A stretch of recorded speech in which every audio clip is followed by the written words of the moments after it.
Hi, good morning, all. How are we doing today? Good morning. Morning. Okay, Morning.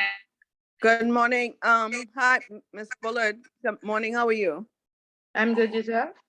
Good. This is McDonald. I don't have my PC at home, so I'm on with my cell phone. Okay, that's fine. Yeah, Okay. so I'm here. Miss Okay, Miss great. Miss Okay. Bullet. Miss Bullet. Yes? Hi, Joey is here today. Unfortunately, I have my son with me, so he may make noise in the background, but I'll keep my mic muted. Okay, that's Okay, good. Okay, thank you. I hope he's better. Is he better now? I think so. He's getting there. He was just vomiting profusely, and we didn't know if he ate something because he's 7 months and he's crawling. But they checked and they said they think he has a stomach virus. So I have him with me today. I don't have a sitter for today. Okay, that's fine. Okay. All right. Thank you. Okay, so I trust that we all had a Miss Bullard. yes, go ahead. Sorry, the lady who in our class, Miss Stuck, she said she was in a car accident. Oh wow, is she okay? Yeah, but she's a bit bruised. So I think she was saying one part of her body she can't really move like that. So she wasn't able to log on. But she said to let you know. I guess she'll reach out to you later. Okay, and it's being recorded, but what's most important is that she is healed. So y'all please keep her in prayer that she fully recovers and that she's okay. That's Candy Stubbs? Correct. Okay, good. Right. Okay, so guys, I trust that y'all had a productive and safe week. And again, we're on chapter, is it 5 today? Yeah, so we are at the halfway mark. And so this class is a bit more comprehensive, a lot because it's shorter and it's a lot of information in a few short weeks. But again, we all know why we are here. We are trying to do this to be able to get into ICA for January. So it's for a purpose. So um, hopefully we'll be able to retain this information and apply it to our institutions. Um, before we get into the chapter, um, and again, this chapter should be familiar, you know, to all the persons who would have taken intro already. So I'll just do a basic. Is it chapter 5 or 6 that we're on? I have chapter 6. Yeah, we're on chapter 6, right? Yeah. So again, um, this is like I say, a carbon copy of what we learned in intro. We're just gonna delve a little bit deeper. I'll do an overview, but for the most part, I wanna show you the previous risk assessment done by the Bahamas. I would have sent some of you the update, so by now you should have perused the update and saw where we are as a country with the update. I also have a risk register that I have a copy of just to give you an idea of what it looks like and some of the controls that should be in place. And so, and if you have any questions, I guess, in terms of customer due diligence. When we previously spoke in um, intro, I mentioned that with the 40 recommendation, I may have said it here again, with the 40 recommendations from recommendation 10 to 24, that covers customer due diligence. So the majority of the recommendations focus around customer due diligence.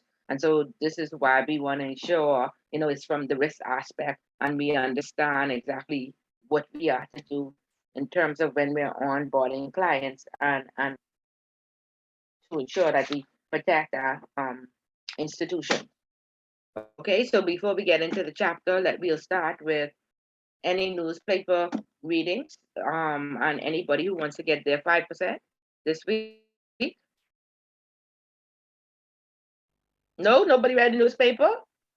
I read the newspaper, but I will say that it's probably not geared towards the course itself, but it was very interesting. Okay. Pavia Glover had talked about, or well, she had given her comments on the government's pension plan and a review which will be conducted by KPMG. Apparently, KPMG had started a review to say that there was some $10 billion that the government was funding towards civil servants' pension plans. And surprisingly, the government funds the entirety of an employee's pension plan. And I thought that was amazing for the employee, but bad for us as taxpayers having to pay the entirety of somebody's pension. And so now they are considering ways to revamp the plan, so to speak, so that employees pay a part of it, which is, I think, the normal trend for organizations. The employer pays a part and the employee pays one portion. But apparently for these government pensions, the government pays them 100%. I thought that was very interesting. And it's costing us taxpayers $13 billion. So they're trying to revamp it so that I guess the taxpayers don't pay all of it. Okay. Yeah. I thought that was very interesting. It is very interesting. But remember, we talked about in our last class that how low the salaries are, and I think that was the premise as to why it's paid in full, because the salaries are so low, and then the pension is optional. They normally match what the government. If the employee pays half, it's matched by what the government pays. So think about making $11,000, because remember now, Right. somebody with an MBA making 30,000 with Right. that person. So I think they did, the reason why it's done that way is to safeguard this person when they retire, because the $210 or $230 that you're going to get from national insurance won't suffice, NIV. right? And you'll end up going to social service. You'll be considered a senior citizen. So I think that's the reasoning behind them paying 100%, because persons will just simply say my salary is too low. I cannot take a pension payment. National insurance is coming out of 210. I can't take a pension payment out of that as well. So whilst they may revamp it, Right. would the average person who is a civil servant who making below 30,000 go for that? Take another deduction of their salary, and like I said, the net effect is when they say, "Well, no, I don't want to be a contributory member of the pension." The net effect is when they do retire and they realize they cannot live off of 210, they go right back to social service or NIB and try and so we had to pay now or later. So fix the minimum wage first, Right. make it affordable for persons to say, okay, yes, I can think about the future. Because right now, 210, you can't even think about now. You can't buy grocery with 210. That is true. That is true when you Yeah. think of it that way. Yeah. So that's not an easy fix. That's not an easy fix. Okay, Bakan, you want to add something? Hi, everyone. Good morning. I'd like to share a story from my home country, actually, Turkey. If anyone is interested, it's about drug trafficking. Yes, go Um, ahead. It's regarding last week's class where we talked about risk, assessing geographical risk. So basically, last month in a Brazilian city called Fortaleza, police found 1,300 kilograms of cocaine in approximately 25 suitcases on a private plane that belongs to a Turkish company. They argued that the plane was rented by a Spanish passenger, but I feel like it wasn't the truth. Also, apparently the same company also helped the famous Iraqi Barzani family, which they had a PEP in their family before, in drug trafficking, and they managed to dodge a drug bust last minute.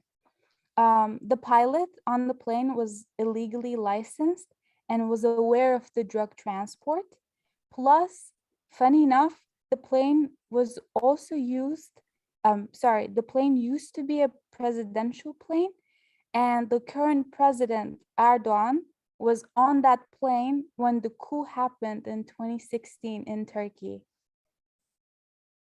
Oh, wow. But Yeah. okay, so we're talking about due diligence.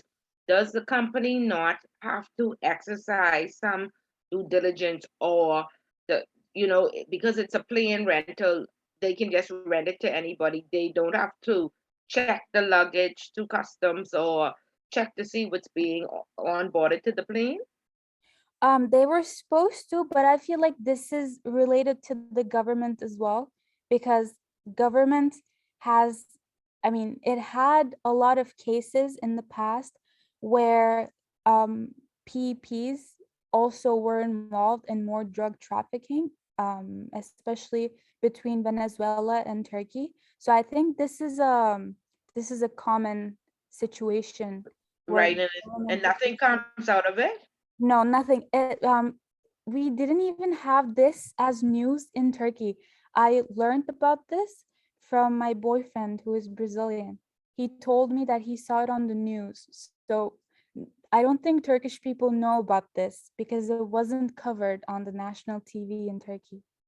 Wow, so it must mean that the media is it controlled by the government, or Yes, is just everything because is owned. it's just because it's so common they don't even report it? Exactly. Everything is owned by the government in Turkey, even though we're a democracy, it's a republic. Unfortunately, they managed to get control of everything. Okay, and then you said when you said PEP, do you mean PEP?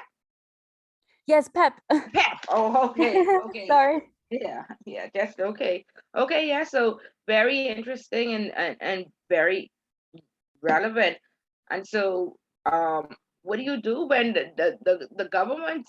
I mean, there's a lot of bribery and corruption all around the world. So again, if the opposition party is not calling for impeachment, or how does it work when it's a republic? Is there an opposition, or it's Ah, just how long has he been the prime minister or the president?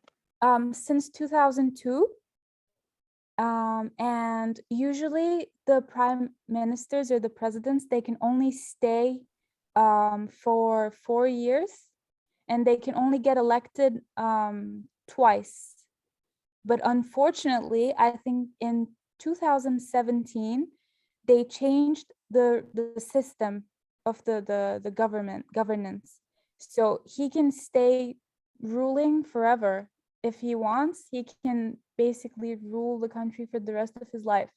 So unfortunately, even in the parliament, there's no opposition because they managed to let's say bribed two other opposition parties, or let's say one other opposition party, so that no matter what the decision is in the parliament, he gets to say no at the end.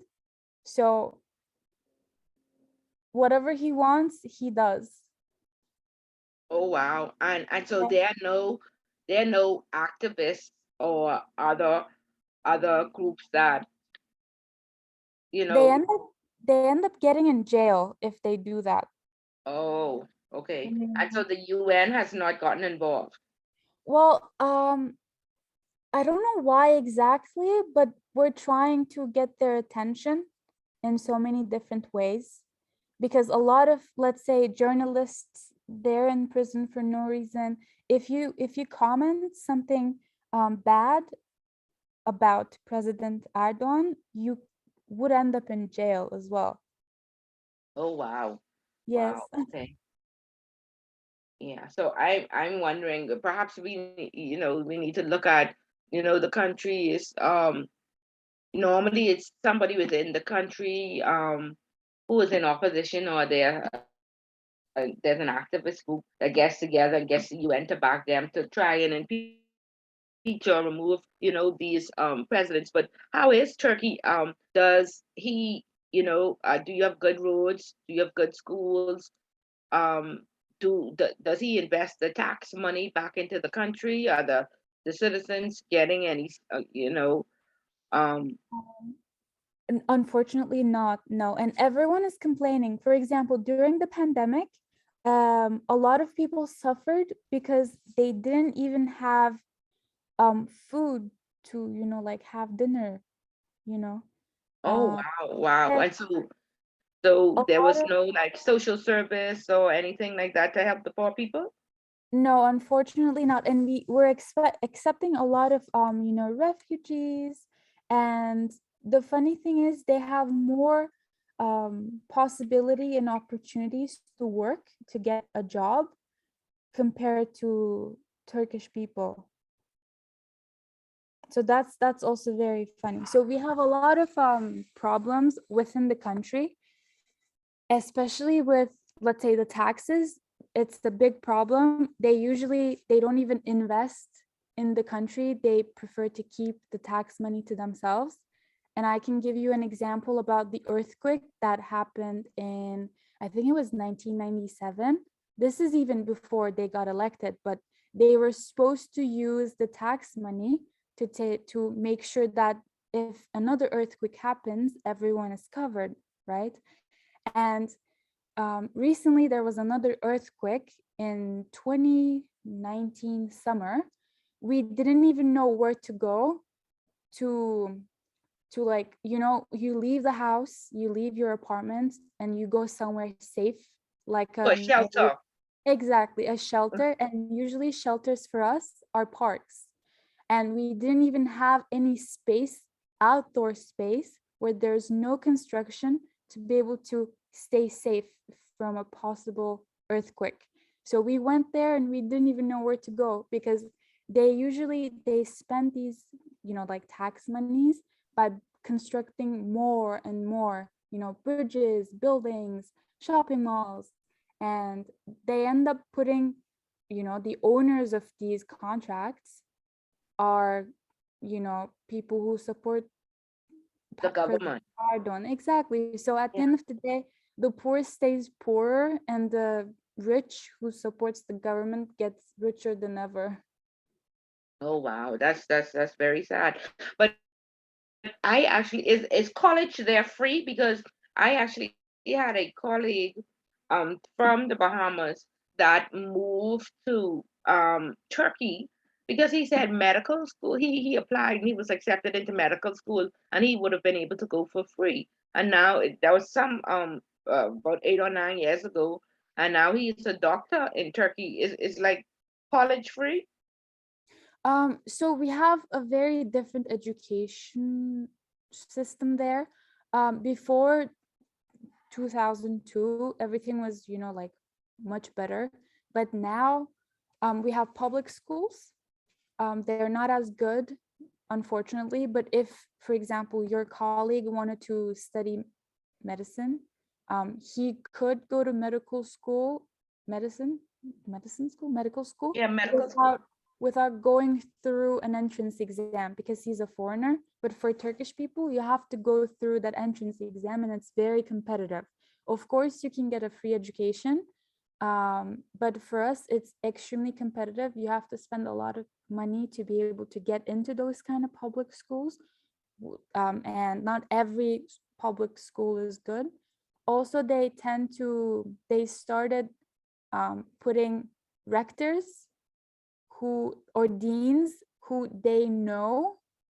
So the way they started teaching things in schools changed significantly as well. So that's why, for example, my family didn't let me go to public schools, because they didn't want me to get a bad influence.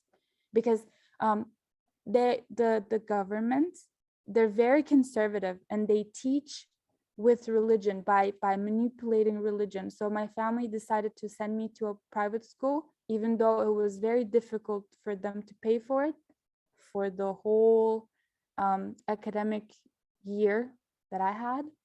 But I had to go to a private school, an international private school. I studied in a French one, just because they didn't want me to get a bad education. Okay, wow. Okay, Yeah, okay. it's very complicated. I'm so sorry if it's intimidating anyone. No, it's very interesting and very relevant, and I hope persons find it beneficial to compare it to our government, What Yeah. needs to be done, and Turkey. where there's no opposition. Sometimes I complain about the opposition because I say that the opposition's job is not only to oppose. Sometimes if the sitting government makes a good decision and it's beneficial to the people, it seems like they go against it, just because they are in opposition. However, in other countries you have, um, no opposition at all, or persons being bought out. And I'm sure you heard the conversation where I said that we need lobbyists. Do you all have lobbyists or no? We have opposition parties and lobbies, but it just doesn't work because they changed the system. Right, right, right. And so we need, some, I guess, somebody or a group of persons who is going to be like backed by the UN, and you know, um and some support back behind them to remove these unscrupulous leaders. And I'm wondering, Bakan, because I, for a very long time, I followed Castro, um, and I looked at the country. I also followed Saddam Hussein, and I looked at Cuba. Cuba has 15 million persons. They are self-sufficient. Um, Gas is 15 cents, and I compared to the Bahamas where gas is $5 and some cents. Um, each Nobody goes hungry. Now the people are controlled to a certain extent by the government, but the bread basket items are free. Nobody goes hungry because you go down to the commissary, and everybody gets like free bread, free milk, free eggs, and if they do pay, they pay 15 cents. Crime is very low because they have very strict penalties. If you commit a crime like armed robbery or rape in Cuba, you go to jail for like 15 or 20 years. you know um if you Cuba is considered the sex capital of the world, and they have the lowest STD rate. They have the best doctors in the world. So there are benefits from communism, and I guess where people just prefer to be free, they do not see the benefits of communism. And so, they a lot of people were against Castro, but I felt like he did more, good than harm. You can walk through Cuba or any hour of the night. There's a police on every corner, and so as a tourist, you'll feel safe. And like I said, the crime rate is very low.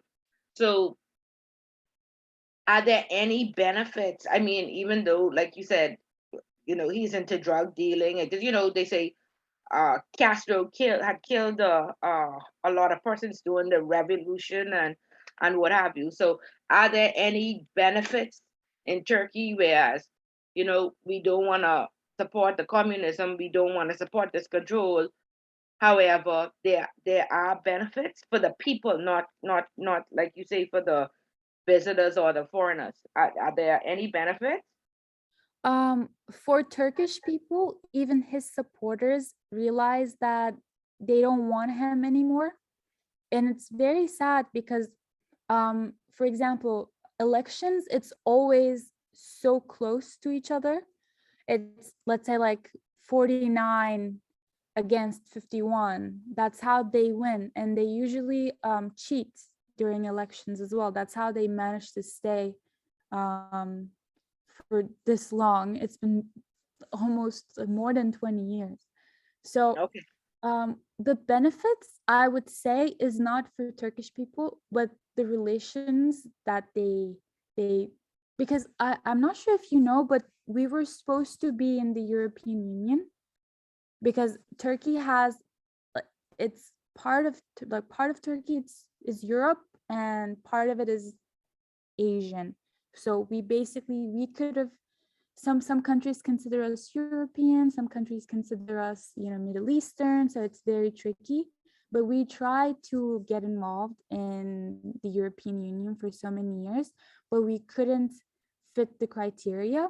So instead of actually improving the country to make sure that we can get into European Union, they started being closer to, you know, like Saudi Arabian countries, Middle Eastern countries. So instead of, you know, improving the quality of life for their citizens, they decided to, you know, work for the tourists with money. Let's say, Okay. when Yeah, I go back understood. home, at shopping malls, you can only see Saudi Arabian people with like 15 bags. But I'm not even talking about like cheap stores. It's like Louis Vuitton, Gucci. They always shop from these kind of stores, and they're the ones buying houses in Turkey at the moment. They invest in a lot because Turkey started offering citizenship and passports for these people. So I don't see any good they've done, unfortunately. Yeah, so the people are oppressed then. Exactly, exactly. Okay. And Okay. for example, people, educated people, I consider myself one of them, they tend to migrating because they don't want to live in their own country anymore. Right, right. And to find a better way of life. Understood. Yeah. Understood. Okay, yeah, I'll probably read up some more just to understand, but Yeah, if you'd I like, you guess can ask me more questions. I can answer you through email as well. okay. All right, thank you. Thank you. Thank you for Thank sharing a you. different view. Like I always say, you need to know what's going on in your country, and Turkey is definitely a country, so good with being abreast. And again, hopefully, even though most of you will migrate for a better way of life, you will find some like-minded persons, because definitely a country needs you, who, is on this educational journey, um, to network, to get to know persons, and perhaps, help your government or help your country.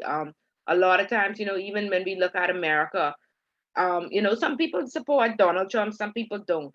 But for the ones that don't support Donald Trump, I would like to say, truly, there's nobody else in America that can be the head of the Republican Party. Nobody else is qualified other than Donald Trump, and so it makes you wonder who else is there.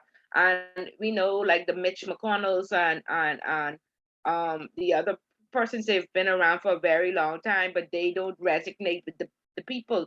So they won't ever run for the presidency. They will always be there in support of the party. But is there truly nobody else other than Donald Trump that resonates with the people, and can take the country to where, or the Republican Party to what it needs to be?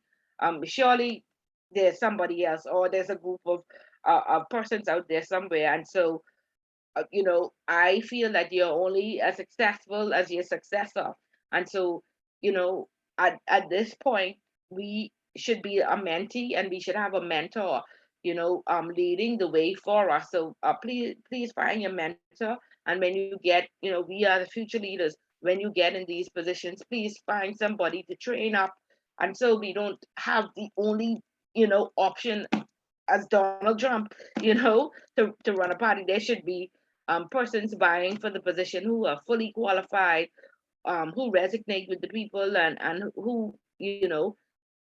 knows about the current events in the country, and what needs to happen. And so, I hope you network and get together with some like-minded people to desperately help, your country, because again, you have the awareness of what the issues are. And like I said, a lot of times we sit down and talk about it, but is there anybody who can really make a difference? Is there anybody who can step up to the plate? And I always say, I am not the person, I don't like the limelight, so I won't be out there on the television, talking and making the campaign promises, or vying for the top position. But I do feel that each um, member of parliament needs at least 3 to 4 very sound persons in their network, who counsel them, who consults with them, who does the legwork, whilst they be the face. and that's what would make them effective. It's not when you run for a ministry, it's not like a one-man band. You need support, you need consultation, you need like-minded people around you to give you good ideas and to help stay you in the right direction, and to hold your feet to the fire, not you just stand up there and make good promises and don't deliver. So around the world, like I say, network, get together, and let's just not talk but actually go out there and develop ourselves, so we will be the next. Because obviously there's a decline in qualified persons to step up to the plate. So please, all of us, you know, um, this is why we are here.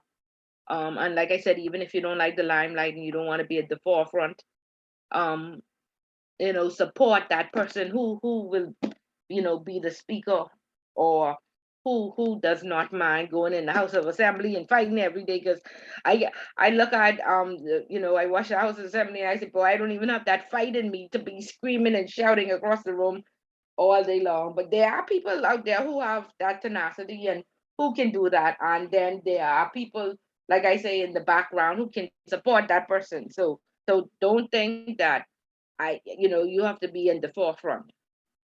Again, you are educated, you are networking, and you get together with like-minded people to share your ideas, to brainstorm, and to support a vision. Okay. Okay. So I have a very question. good. Go ahead, Shante. Mhm. So I agree if you don't like the limelight and stuff like that, but we see what happened when the rematch person, like, he came out and he was, good ideas, like fighting for the people. I don't know where he gonna get swing. Now it's like he's one of them. So I'm not sure, because I had this discussion with I'm driving, so that's why you may hear. But I told somebody, say, it's just like a lot of young people are not interested in politics. And I like politics. I just find politics just to be dirty, and like it's very non-reliant, and you have to backstab so much people and make false promises. And a lot of young people lean into that, like, and people, like, all your businesses get throw out there once you decide to run. Everybody's saying you own this, you own that, and it ain't even true. With the Travis Robinson saying how he building a house all the way out west on the Western Road, and come to find out it wasn't even his house. And it's like, I thought about the whole Cuba thing and communists. I thought about that before, because I was like, I told my cousin, I could go and live in Russia. Like, I think I could live in Russia. And like when he broke it down, like in terms of no freedom of speech, like how, especially during election time, everybody over here is be complaining about the government and saying whatever they want about the government, and Rodney Monka, how, like, you can't say that in those type of countries. You say anything bad against the government, you can get locked up, possibly Correct. die. So almost like, don't, like, everybody's be so quick to go to these other countries and move, but they don't know in terms of, because the prices, but when it comes to, you already use a particular lifestyle in the Bahamas, you could say what you want, you could type on social media what you want and all these other stuff. I know in some countries, like my sister, she's in the UAE in Dubai, and I'm supposed to be going for Christmas. And I was saying, so you don't have access to WhatsApp. So she was saying, no, they have to do a VPN, like the VPN is have to put them in a whole different country. And I'm like, I am not used to that. Like, I'm not used to being that controlled and confined and not having access to Facebook, even though I guess it ain't that big of an issue for the older people who, no offense, not really social savvy. But I say, like, I'm not used to being that controlled. I used to say what, so I don't understand, like, how people, especially Bahamians, is just go and move to these other countries. But I read, Shante, the pandemic taught us though that persons need some level of control to some extent. That's what I feel. I agree, but I don't think Bahamians ready for that any level of control. Yeah, but I agree, and that's what we learned, that behaviors and people do not want to be controlled to any extent.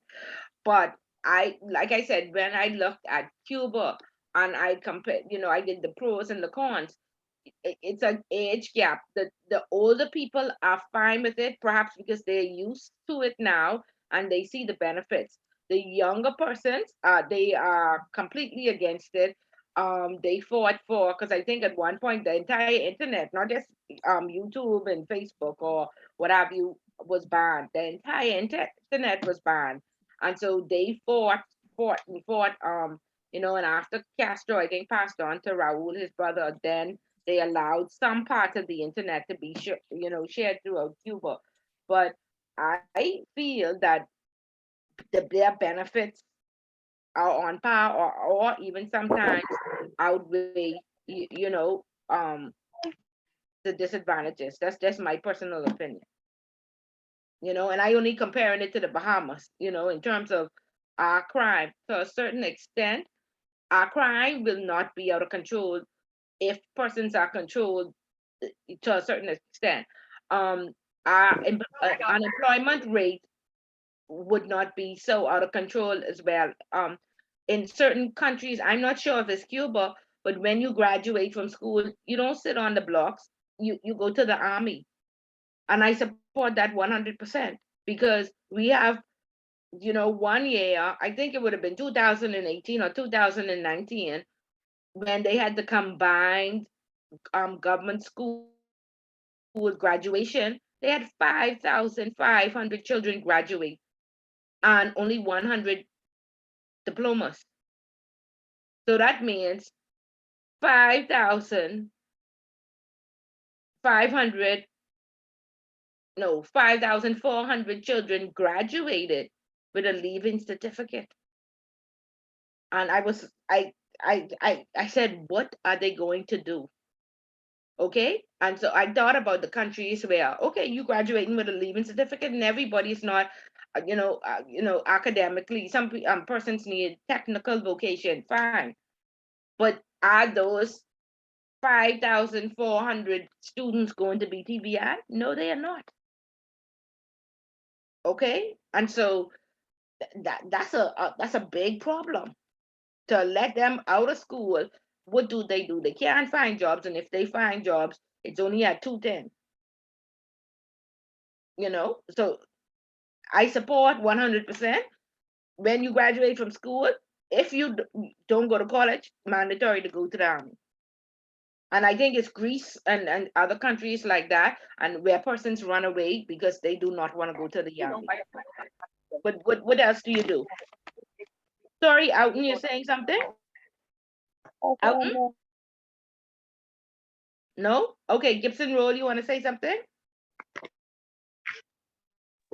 Good morning, Miss Bullard. I just wanted to add my my newspaper article, if you were ready for that before you began the class. Yeah. The lecture. Sorry, Alton, can you mute your mic, please? Yeah, go ahead. No, I was saying I just wanted to give you my newspaper article before you start the lecture. Okay, And yes.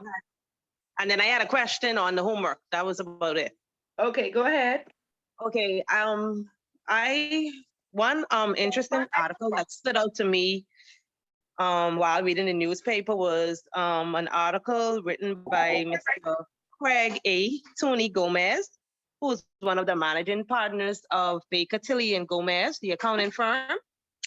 And what Mr. Gomez was expressing to the media was that we need more from resident billionaires. What he was actually saying is that we have multiple millionaires who come to the Bahamas seeking residency and purchase, these large, expensive homes, but they're not really doing any business with the Bahamas. So he was actually saying we're not really benefiting from it per se. Most of the benefit goes to the real estate companies, and that's just it. He also expressed that the government must take a keen interest to collect, taxes and duties from these high net individuals. And a question I have for you, Ms. Bullitt, while I read chapters 4 and 5, and it spoke about tax evasion, when I read chapters 4 or 5, one of those that spoke about tax evasion and how persons normally would put their funds in different countries and different jurisdictions to avoid paying taxes from, the country they are from. I was wondering while reading that article if that was the reason why you think that these persons are seeking residency in the Bahamas, like these multimillionaires.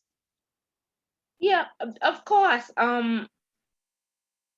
They go look for jurisdictions because, like I said, in between America and Canada, um, taxes are between 15 to 35%. So, in order to, if you say you have $10 million, um, 15 or 30% could be up to like 400,000 or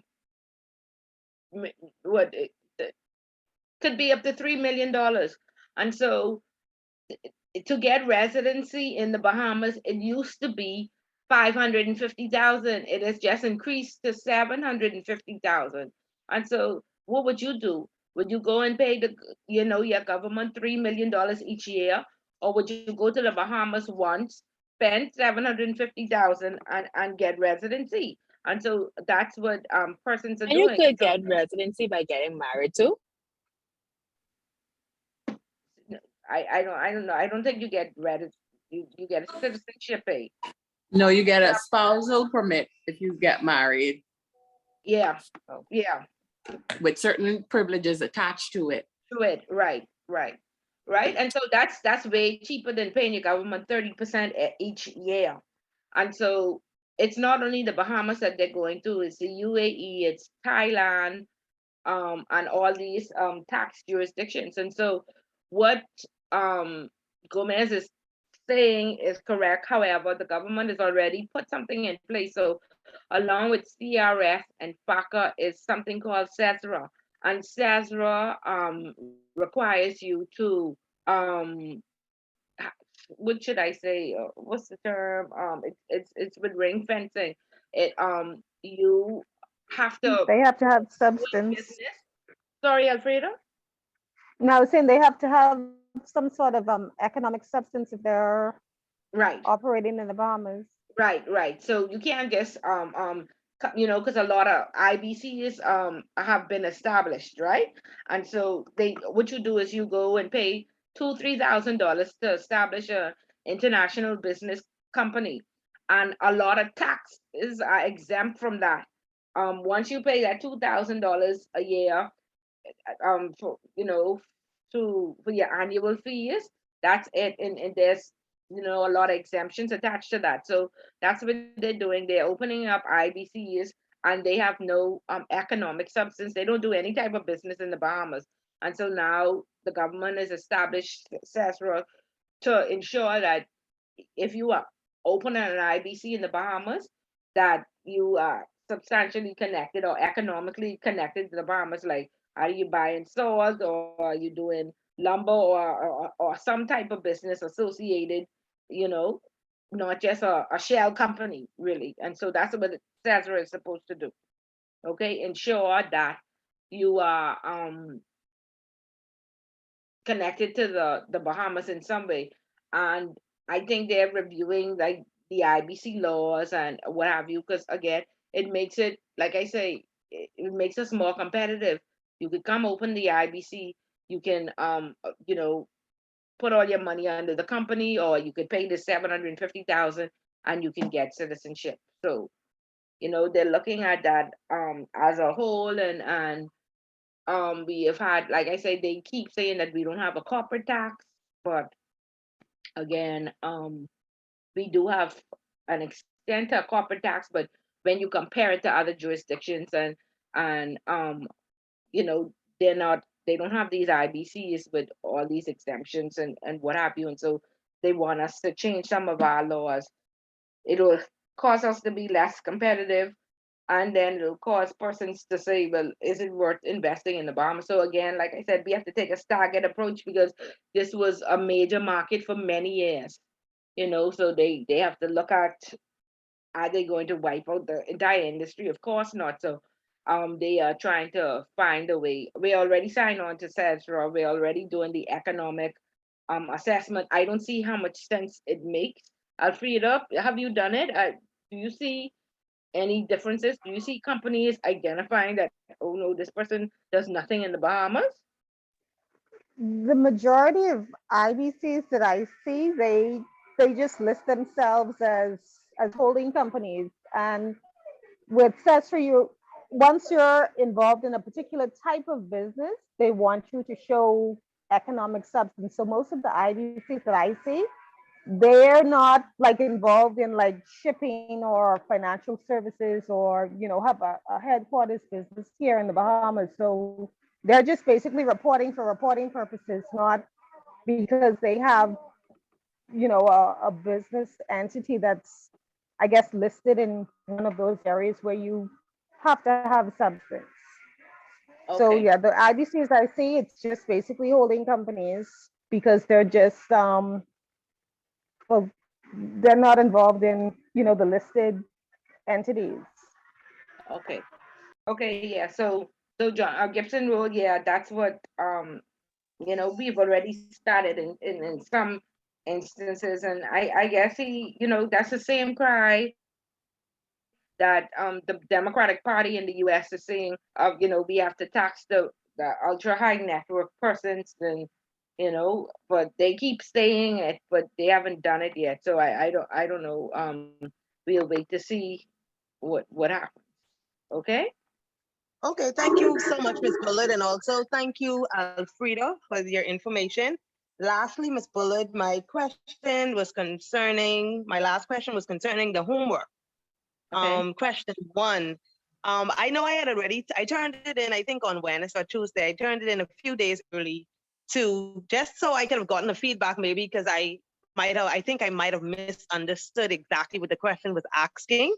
And then go into the WhatsApp group chat. I finally realized by looking at the conversation they were having about the homework, is like, oh my God, I really think I misunderstood exactly what the question was asking from us. And perhaps if you can just go over that one more time. No, I'm not going over it 100 more times, Gibson Road. Please listen to the first class. If you listen to Okay. the first Yeah, I class, did that. then you'll Thank you. understand what the homework says. But a lot of Okay, persons yeah, but I listen to went the in the first group class. chat. Sorry? Yeah, I went in the group. No, because I went in the group chat. I think it was yesterday, and we were still having the discussion. Even after you said that, I understand where you're coming from. I Yeah, so understand. I can talk about that till the cows come home. I can't. Listen to the first class and listen to the recordings, and you'll understand. And see, the thing about it is, I telling you all these things to help you all out. You all want me to keep repeating it, and I can't, because I basically said, complete it, because more than likely it'll be the mandatory question. It's like Right, you all want right. me to give you all the question off the exam. I trying to give you all a hint. I trying to tell you all some stuff on the low, and you all keep saying, Miss repeat it, Miss Bullard, Bullet. Tell us the one more thing about time. it, Miss Tell us Bullard, one more the thing time. about it, Miss Bullard, the thing about it is, I really do appreciate your help, because I kid you not, everything that you said was on our last exam. What we had to study was there. So you are right, and I really appreciate that. So that was one of the reasons. I kid you not, I wasn't even gonna attempt question one. I kid you not. But after you said that was most likely gonna be a part of the exam, I said, you know what? Let me try this, because I know what you say is normally that's how it is. Right, but I can't keep saying it, and the people be like, you gave the question away. That's why when I wrote the question, I told you all on the low, please just do the research on the Bahamas one time, and add it in there so I can make sure you're on the right track. You all want me to tell you all that every class? No, if somebody give you some information, run with it the first time. Yeah, I agree. I agree. I Yes, didn't do no, it from no the more Bahamas. information for y'all. Y'all can't keep a secret. I can't. I can't. They'd be like, but Miss Bullet, you talked about the final exam every class. No, listen to the first recording. I said everything, and that's it. I have nothing else to say. if you can't attempt question one, then so you don't want me to mark that. You want me to you will do another question. No, If you it asked. goes- I know I already sent it in, but I realized after I sent it in that after reading the group chats and the explanations they gave that I might have been completely off from what it required. So do you want me to grade that or not? I mean, to be honest, I don't know. That's why I sent it in early to try to get a feedback. I can't Yeah, say. you won't get your grade until next. It has to be cross mark, and that you won't get that until next week Friday. Okay, not a problem. You sure? No, I'll Oh. after by the end of the class, I'll be able to send you a message. Let me just think about that. So before the class end, I'll send you a message. Okay. Okay, ma'am. Okay, great. No, Ms. Bullard, Okay, I'll be resending mine. I need to make a few, add a bit more information No, to mine. the deadline was last night. There's no resending now. Do you want me But to then it mark says, yeah, 2 days afterwards, you'll get like some points off. So I you can't want- work within that window. So take off your 10% then. Is it That's an entire 10% comes off? Yeah, if it's late, if it's there's no more changes Oh. after, if it does not come in by 11:59, then you get 10% off. And there are three Oh, other okay. questions. Why would you take the risk? Okay, So question, right. if So I just still another do, question. if I Okay. still do question one and I send it in, can you give me feedback? Like I know it can get graded. I don't want it to get graded, but just to know that I since you say question one, you know, not mandatory, but just to say, okay, you following, you understand. Sure, if you just want some feedback, yeah, you can send it for feedback, but not Okay. the grade. Okay. Okay. Very good. Okay, everybody seems to be on track, so very, very good. I am trying to. Did anybody read who was not in intro? And let me even ask a person's in intro. Are we good with chapter 6? Everybody that was in intro? For the record, Joey was not an intro, so I came in at intermediate. Okay, right. So Yeah, I just want to make sure yes. that the people in intro are good with chapter 6. Yes, ma'am. I Gibson will am, yes, give it ma'am. chapter 6. I am good with chapter 6, Mel McDonald. Okay, good. So let me just, for the persons who weren't there, let me just give a short run through. In chapter 6, in intro, we talked about customer due diligence, like I said, from FATF recommendation 10 all the way to 24 covers customer due diligence. In there are 5 statutory requirements. Statutory means that it's required by law. And so there's the requirement of identification. When somebody comes into the bank, or the financial institution, they want to open an account, you have to identify who that person is. By getting passport, proof of address, residency, and I guess giving them an account opening package to fill out. So in this process, you are required to know your customer. That's identification. Then there's record keeping. All this information that you would gather from them, you are to keep it for whatever term the regulator says. If you're at the central bank, if you're a bank and you're regulated by the central bank normally says 5 years, a minimum of 5 years after that account is closed. We can come to your institution and request that you produce those documents. If you cannot produce those documents, you will be, fined for not being able to produce those documents. So again, I worked at a bank that closed down in December 2020. The bank is closed. They've left the Bahamas entirely. We had to purchase a storage facility because we are regulated by the central bank and the Securities Commission. And the Securities Commission says a minimum of 7 years. Okay. And so we're keeping everything for 10 because we just don't ever want to be in problems with the regulator. So you keep it for, 3 years. You don't keep it for human error and purposes and what have you. Don't keep it for 7 years on the dot, So that's record keeping. And so you have to keep it in good, safe order where you can find it and in a storage facility 10 years after the bank is closed. Okay. Um, that's record keeping. Then you are required to have an MLRO on staff. That's a money laundering reporting officer. It's a regulated function. You can put an ad in the paper. I'll say I am looking for a compliance officer who is normally the MLRO. And once you find your person, you can hire them, but they are only hired on an interim basis until your regulator approves the function of the MLRO. So if you're regulated by the Securities Commission and the central bank, like I was, we had to apply to the Securities Commission and to the central bank and ask for approval for me to be the MLRO. And again, it's like I don't know if any of you ever applied for a gaming board what is it, a gaming board permit? The application is 66 pages. If you're divorced, they want a copy of your divorce papers. They want a fingerprint.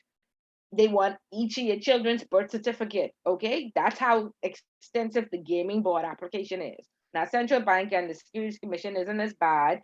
Um, they do ask just for your CV, um, a reference, your financial reference to say the amount you have on your account, character references, and they do an investigation where they say they go out and they speak to your neighbors. Okay, so y'all treat your neighbors good and make sure y'all bake some cookies and take it over. Okay, y'all don't be out there putting up a fence and cussing up the neighbors and not lending them that cream or that sugar, right? Because the central bank and the Securities Commission will come and speak to them to make sure that you are fit and proper. So there's a fit and proper test. And just recently in 2019, the accountants, law firms, and the real estate agencies that have a corporate service providers or a financial services they were now regulated by the Compliance Commission. And so a lot of them did not have an MLRO or a compliance officer on staff. And what they found is in 2019, they could not get their licenses renewed without having a MLRO or a compliance officer on staff.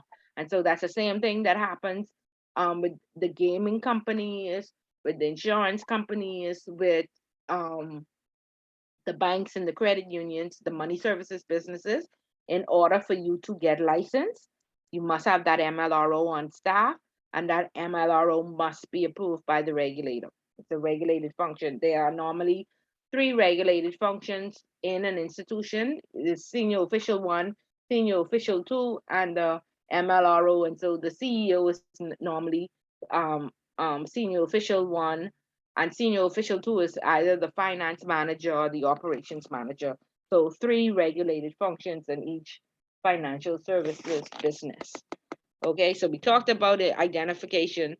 Then we talked about record keeping, the MLRO, and then there is training, and it depends on what level you are at. And so training is required annually. Before you like I said, training is required annually. It depends on where you are at in the institution. So entry level persons, they are to know tipping off and poker laws and failing to disclose laws. They are to be trained on the policies and procedures. If you're there at different stages, if you're uh, client facing, you are to which level you are. So there are 3 levels of risk. There are a lot of companies have implemented the 3 lines of defense. And so they say that the front staff, which include frontline as well as managers, are the first level of defense when in terms of applying the risk-based approach. The second level of defense is compliance, and the third level of defense is internal audit. So if you work in the financial services sector, you should know which level of defense you are at, whether you're frontline in management, compliance, or internal audit. 3 levels of defense. Okay. Um, and all of that you should be trained on. If you're managers, you should be trained on the risk assessment. You should know what risk you're department is susceptible to. You should know the controls in place to mitigate the risk. Okay, that's training, and training is to be done annually. And now the FIU has, they put in the papers every January. You charge $10,000 a day per person for every staff member that has not signed off on their annual training. And then the last statutory requirement required by law is monitoring after we would have, identified our customer. Um, we know who they are. They created a profile. We are to ensure that they stay within their profile. Um, we are to monitor them. And so if they're risk rated high, we monitor them annually. We check their transactions. We make sure if they say we're going to deposit 3 times a month, they're depositing 3 times a month. If their salary says they make $2,000 a month, we ensure that they do not go over that 2,000 unless they declare the source of funds. And we ensure if they say this, if it's a company account and they say this company buys supplies out of China, we ensure that's what they're doing. If it's for an investment in cryptocurrency, we ensure that it's an investment in cryptocurrency. We had the case where, and I think we talked about it, Edison Sumner, he has been banned from the Securities Commission for 10 years. His CEO has been banned for life because they open up an account at the Scotiabank, send the persons down and say deposit for cryptocurrency. And then it was found that they bought a BMW, went to Disney World with the people's cryptocurrency money, right? So you have to ensure that you monitor to ensure that, hey, this company is authorized to sign off on these payments for personal use. Okay. And it shouldn't be. He may have had a personal account, but he would have been authorized to buy a Rolex watch from, but it should never be a business account. That business account, you should know what the purpose of that business account is, and you are the gatekeeper. You are to ensure that no personal items come off of that business account. Okay, so that's the 5 statutory requirements: identification, record keeping, the MLRO, training, and monitoring. Okay, all required by law. And in chapter 6 talks about what you need. Customer due diligence is carried out for many reasons. The customer is representing others. A lot of times there are power of attorneys or persons acting on behalf. Um, the bank I worked at, I signed on the account. It was not my personal account. And so, again, I was acting on behalf of the company. Okay, you want to assess the legitimacy of the assets to be used in the relationship. Again, we had a client who, there's a new thing going on in Switzerland now where persons are buying the goodwill in a company simply because you can't get an account open unless you've been in business like 2 or 3 years in the private banking sector. And so we had a client come in, and he was only 27 years old. He was an investment banker out of Switzerland. And in his bio, he had that his company had been established for 50 years. And so we said, your company has been established for 50 years and you 27? Was it your father's or your grandfather's? And he said, neither. And so we said, well, how were you established? And then the bank sent a reference letter saying that they banked with him for the past year, but the company's account has been established for 50 years. So again, this is a part of identifying and finding out the legitimacy of the assets. Does this money really belong to you? And what was found out was that, let's just say, a very popular law firm is like Higgs and Johnson. Higgs and Johnson has been around for 70 years. And let's say that, the partners are all deceased. They didn't have a good succession plan, and they want to sell their shares. And so they sell it to a very young person. And so that young person comes in purporting to be Higgs and Johnson, established for 70 years. Is it truly his company and his sound principles, or did he just purchase the goodwill? He purchased the goodwill and he purchased the name. So if you work in the offshore world now, you have to be very careful about these new upcoming, very savvy investment persons, because like I said, normally it's 2 years to establish an account, and you want to assess the legitimacy and make sure it makes sense. A lot of times we are getting in information, but we're not corroborating it. You require a job letter now to open up an account. We never read the job letter. We just say, yep, Miss Bullet brought in her job letter. We don't look at it and see that Miss Bullet only makes $1,000 a month, but she deposited in 1.3 million. Okay, so we have to get to a point where we corroborate information.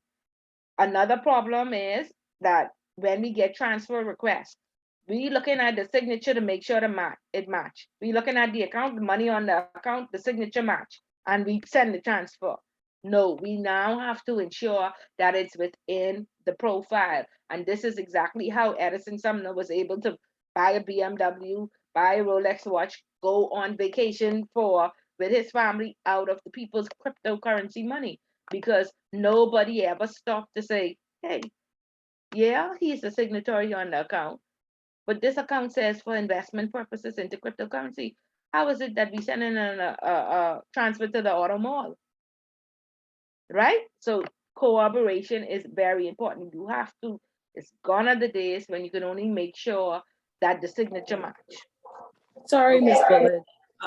In the Sumner case, was he charged with theft or misappropriation? He was the second signatory on the account. Right. And so the CEO just, generated all the transfers and just say sign. He is just as responsible because he is the gatekeeper. This is why you have a control of two signatories. You can't have one misappropriating and you signing along with them. You are negligent. So this is why the CEO was banned for life, and he was only banned for 10 years because the CEO admitted that it was me. He was only negligent. And that's why I'm saying, I know I told you all the story about my best teller being the person who was stealing from all the disabled people. Wow. Right? You mean the money under the rock thing? Money under the rock? What you mean? Yeah, your best teller, which she did, but she had the money in the Yeah, back in the backyard. the money was in the Oh, no, hole no, in no. That was exactly, not, yeah. yeah. No, that was just a regular teller. But when I was the teller supervisor, what I'm saying is my best teller, she was stealing from all the disabled people. Because I trust Wow. and as I saying, the person you're going out to lunch with, the person, I have some people, you know who to go to when you don't want to be held up. Like when your transaction has to go quickly, they don't ask you any question, they just sign, right? They So she was that $500. person. She was that person you could have gone to. Yeah, that's what I said. Okay. There are people, and make sure that you Okay. are not that person who is not going to question. Is this within the? Normally, we only say you do the call back. This the signature, and the person says yes. We Right. don't check, and we are required to do pre-verification. If we are signing on behalf of the bank, we are to check that signature. We are to check the account to make sure the money is there. We are to now check that it's within the profile of the account. Okay? Before you sign your John Henry there. But Miss Bullard, question on Edison Sumner case. In addition to him being banned for 10 years, was he ever like somebody was asking in prison, or I mean that was just slap on the wrist, 10 years? They had to pay the money back. They paid the money Or they paid the monies back. And so I think they got a fine and the company closed down and they lost their license. Again, only 4 people is go to jail, McDonald. Okay? Yeah. The people are Edison was a pastor. He was the head of the Chamber of Commerce. And then the people were sorry for him. And then he was able to sit on a board under the disaster recovery with Christina Rowell from the Security Commission. And there was a loud outcry saying, Christina, you should demand that he be removed because you just banned him. That's right. Negligent. And she said nothing. But if that Wow. was you, McDonald, you was going to jail. With all kind of shackles around my ankles. Okay, because you can't afford to I seal. So exactly. Or Wayne and Monroe. up your network, McDonald, up your network and up your money because you're going to jail. So I Yeah. tell you all, this is up, know the right people because this man can get a job anywhere. And Wow. people without a criminal history who weren't negligent, nobody feels sorry, for us. We going under the jail. Remind me of the lady who had the money hidden in the rock under the rock. Why wasn't she allowed to pay the money back? But she was just a young little teller. She who had just got married. That's why she steal the money. She ain't had no money to pay back. Oh boy.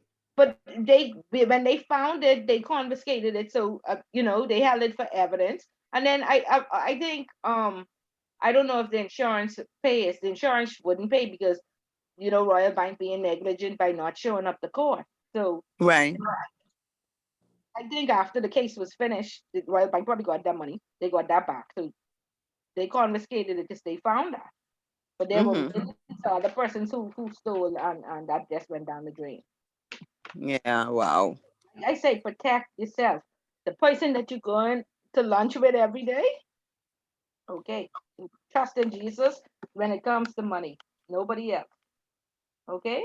All right. Yeah. So you want to comply with the legislation. Why are we doing this customer due diligence? We want to guard against fraud. It enables a company to assess the extent to which a customer exposes the company to a range of interrelated risks, because you're going to risk rate them. Okay? So the guidelines require you to verify the full name, the correct permanent address, the date of birth, the purpose of the account, and the nature of the relationship. And again, like I always say, industry wide, I went to many seminars where they said the KYC information is gravely deficient. Where I was, there's a 45-page account opening package, right? And there are three places to put the address, and persons write three different addresses, and we accept it. Persons' names are Robert, we accept Bob. People are been in common law marriages, and their name ain't changed, but they taking on the man name. They're using aliases, and I talk about all sorts of problems. What we have to do is corroborate the information. If the passport says Melanie McDonald, it's Melanie McDonald. Not just because Melanie didn't with this man for 7 years, she take on his name. Okay? Or I married, but I don't have a marriage certificate, and you have to use the correct name from the passport. Okay? Not only that, you have to make sure that the copy is legible. And if you are photocopying and uploading to a system, you will find that when you print that out, that page is distorted. So if you upload to a system, you have to upload in color. And so when you print that out, it's not a distorted face picture that you have to send to the FIU or to anybody who is, the courts that are requesting it. You have to have a picture that is legible. You have to have writing that is legible. Sometimes we photocopy and it doesn't come out as a good copy, but we tired and we going on with the bad copy. No, you have to have legible copies, okay? And like I said, if you're uploading to a system or you store everything online, please make sure that it's in color and you would be able to get a printout from that, okay? Ensure that the person sign everywhere that needs to be signed and they initial everywhere it needs to be initialed. Another common problem is that compliance or the verification team will not accept a document that's not completed, and persons miss out some of the clauses. You are the initial next to all 10 clauses, and customers do not initial next to the 10 clauses, and it's considered incomplete. We cannot open the account. But of course, a lot of these salespersons, they are on commission or they do not get paid until this account open. And so what do? They tamper with the documents. They go and initial themselves, or they go and sign that one space that is missing. Okay. And like I said, the customer has their copy, we have our copy. When the subpoena came to court, we showed up in court with our copy. The customer's copy was, he said, I didn't sign section E, F, and G because I did not agree with that. that. However, our copy is signed, and so therefore, what happened? The bank gets charged with tampering. The case is then dismissed. So don't take it for granted that, oh, Miss Bullet miss F, E, F, and G. No, Miss Bullet did not agree with it, but you accepted it. You still opened the account, and so now the bank is at a loss. Okay. Another thing is certifying true and correct. If you did not certify or and see that this was a legitimate copy, you cannot put the stamp on it and sign. And again, this is very common for the sales persons. And I think in the last class, I called the CEO. I said, just cross my Facebook feed. I saw this name. I put in the system. This person is being charged with embezzlement. I'm going to file an SDR. I said, do you know this person? He said, no, never heard the name. I said, yeah, and you certified true and correct all the documents?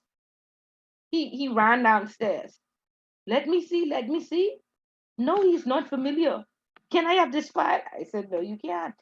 He said, are you sending that? I said, yes. And just the CEO, please don't send that. I said, sir, I have to. Let me get you some other copies. I say, from where?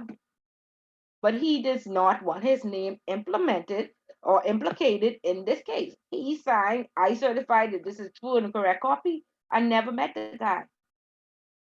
Okay, so please be careful of these things. These happen very, very commonly. Okay, you have to ensure that certified true and correct. Another common problem is that it's in another language.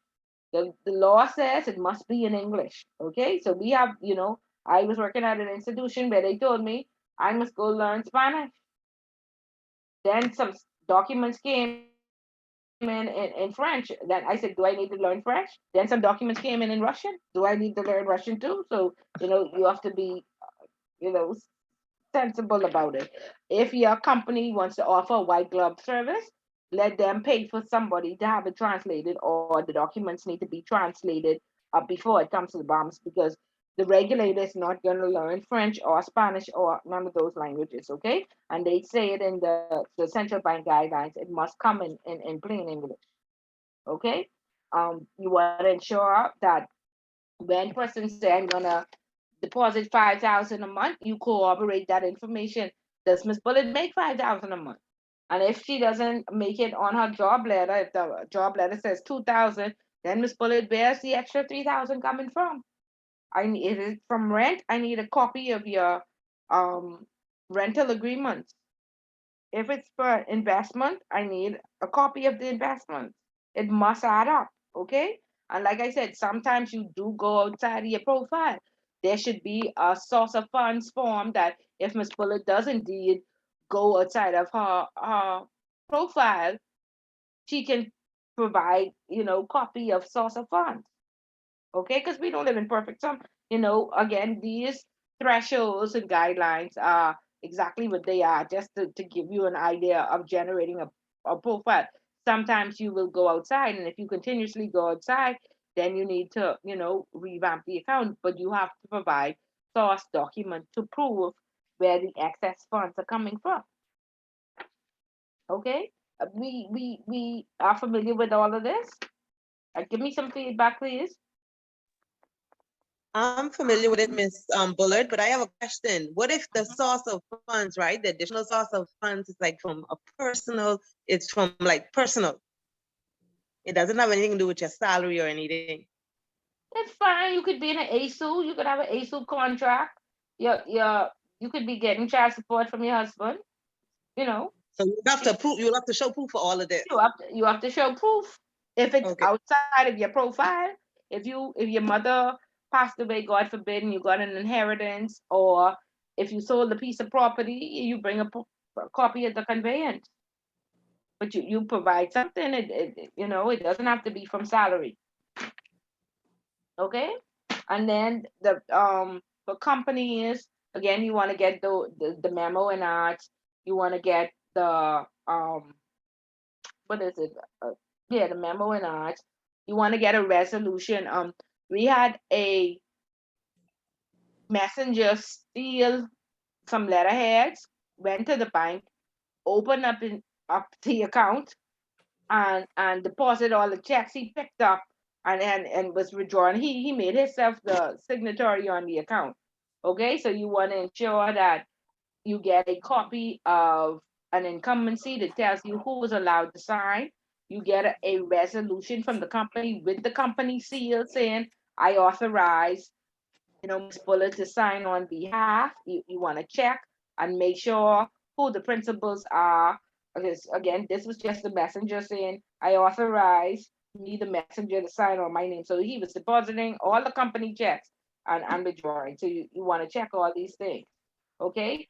The law says we had a big problem back in the day before, where on the shareholders registry it used to say Bullard and Co. And like I said, Bullard and Co. could be Miss Bullard and Ben Laden. And so the law has changed and said there has to be a natural person, and for FACA and CRS purposes as well. And so even if you get those registers that say Bullard and Co. or a company's name, then you need to ask for that nominee agreement. You need to ask for a copy of the agreement to tell you who the natural person is and or the ultimate beneficial owner, or anybody who owns more than 10%. So the law used to be anybody more than 5%, and people used to say they own 24%. Now it's changed drastically to 10%, and people are still saying they own 8% of the company. So you want to be careful with that. But again, if you own less than 10%, you do not have to be verified. However, I still go and do a world check. I still go and to see if you're affiliated with a PAC, or why would you own only 8%? Of course, that's you're trying to not be identified, and we'd want to know the reason why. Okay. What is a world check? Okay, so World Check is a system. It's by Thomson Reuters, and what you do is you put somebody's name into the system, and it Right. spits out their affiliations. So it'll tell you if they are PAP. It'll tell you if they were charged with anything in their country. It gives you background information to a certain extent on who the person is. And so normally when you onboard a person, in fact, at conversation, once we start to talk about to a customer about opening an account, we will check their name just to make sure that we know who they are. So it gives you a little background on who the person is. So Okay. that's word check or LexisNexis. And then we have to have our sanctions framework in place. So World Check does have a sanction screening in it, but a lot of companies don't pay extra for it because OFAC is free. And so then you put the name into OFAC and they will tell you if there are any sanctions against the person, or if this person is affiliated with a sanctions country. So they are the two checks that you get before you even start the conversation. And then there's what we call proximal. A proximal report normally is for high-risk clients or for PEPs. The price of this report is $1,500. Proximal works along with Interpol, and what they do is they go into your country, they do a full investigation on you, all your business investments, all your family, and they give like a detailed report on who you are as a person or a company. Okay. Ms. Bullard, Okay. so Ms. Bullard, the regular Google search then, Ms. Bullard, the regular Google search will be like those low-risk clients. No, but normally everybody gets a word check and an OFAC check, right? And Okay. when we go on to high risk, then we Google, then we go to proximal. So that's what we do for enhanced due diligence. Okay. Yeah. Okay. Any questions on so in terms of chapter 6, that's what they talk about: establishing identification, ensuring that you know who your customer is. And again, after you would have gotten all this information, then you would risk rate that client, high, medium, or low, and then you would determine how often they are monitored. And again, if you're high risk, you're monitored annually. If you're medium, you're monitored every 2 years, and if you are low risk, then every 3 years. And we did have a low risk client who married Brave Davis's daughter, and he was risk rated low risk, and he had an account with us for about 10 years. And at review, you pick up the phone and you call a customer after you would have checked the system to make sure they stayed in their profiles, and all the transactions were in line with account opening. You call them on the phone. Hello, how are you? Has there been any substantial changes? Blah blah blah. And he said, "Oh yes, Miss Fuller, I got married." I said, "Oh, congratulations." And I said, "Who did you marry?" He said, "Oh, the leader of the opposition's daughter." I said, "Ding ding ding ding ding." Okay, so then of course we had to, re-risk rate him, and he now is considered a pet.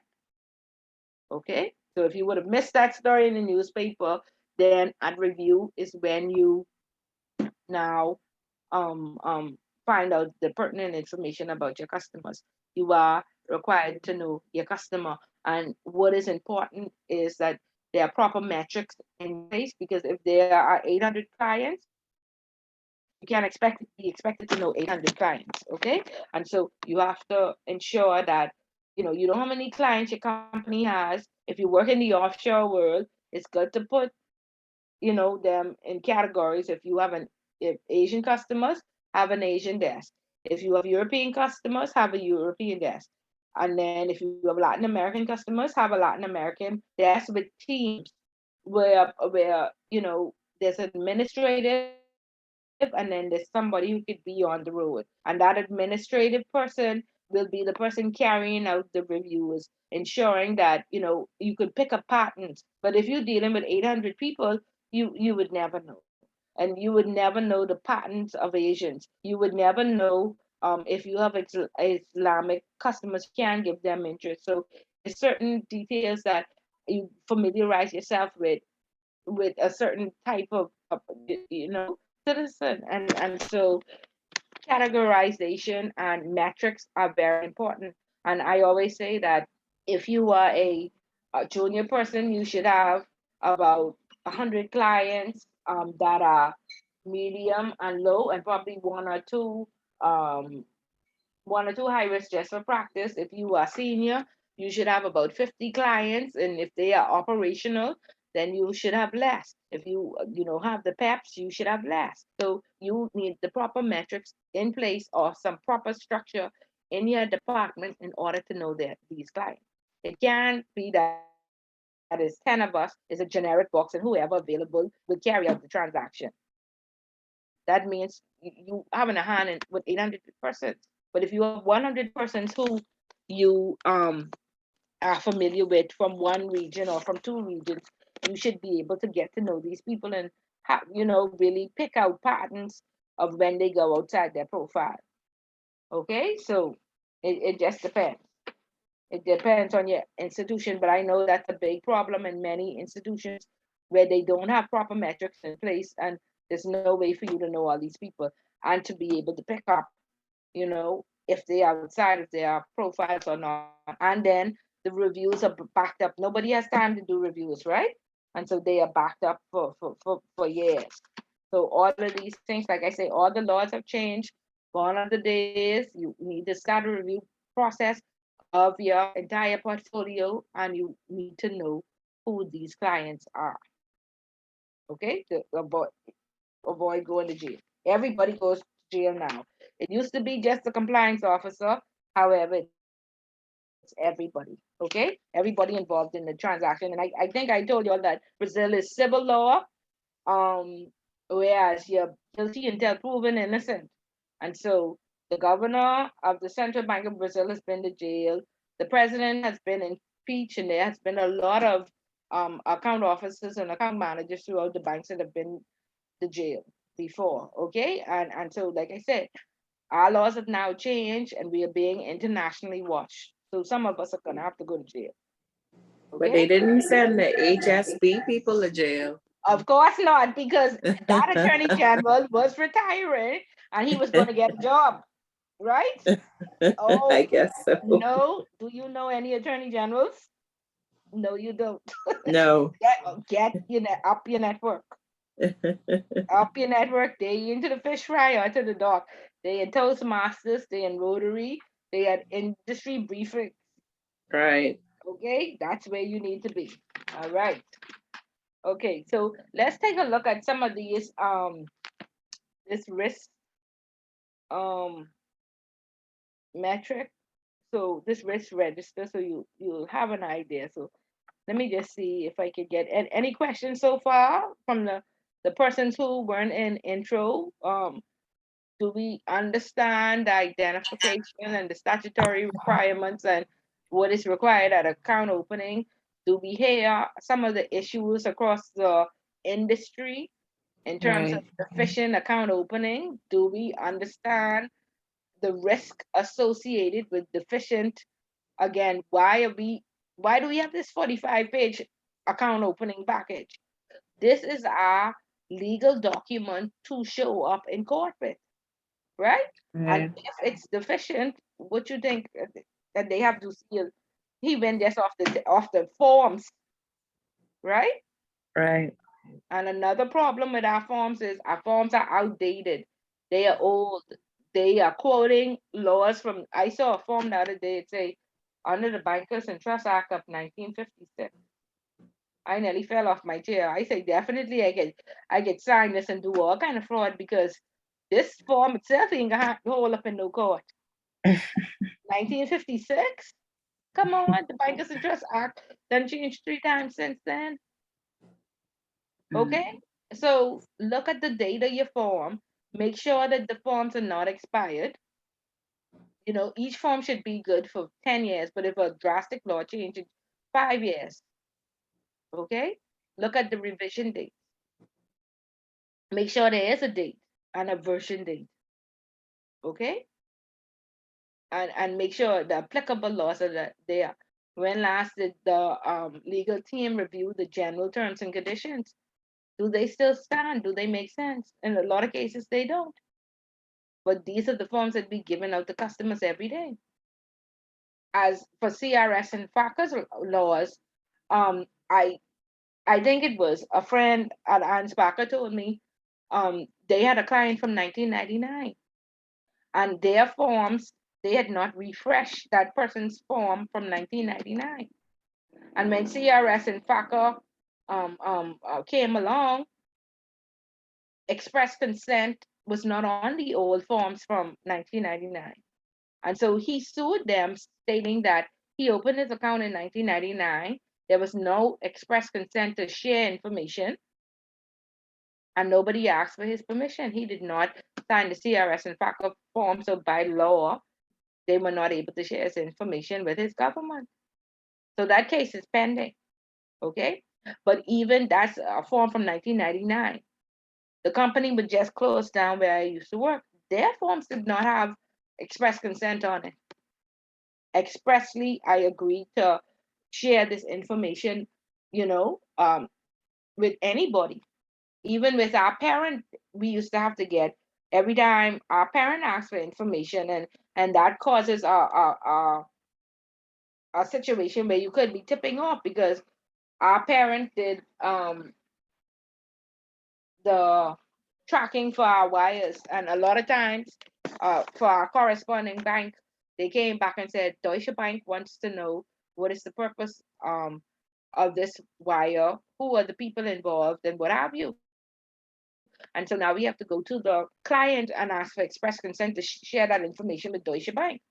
You know, when if our forms were updated properly, express consent should be on that from the sign at account opening. And once express consent is all given from account opening, then when compliance has a hit, then you do not go there and ask for permission to share the information because you should have had it from the onset. Okay, so check these forms and ensure that you are legally sharing this information. Okay. Okay, so let me try and pull up the risk register. There's a copy that I have on the screen. I can't. Let me try and share it.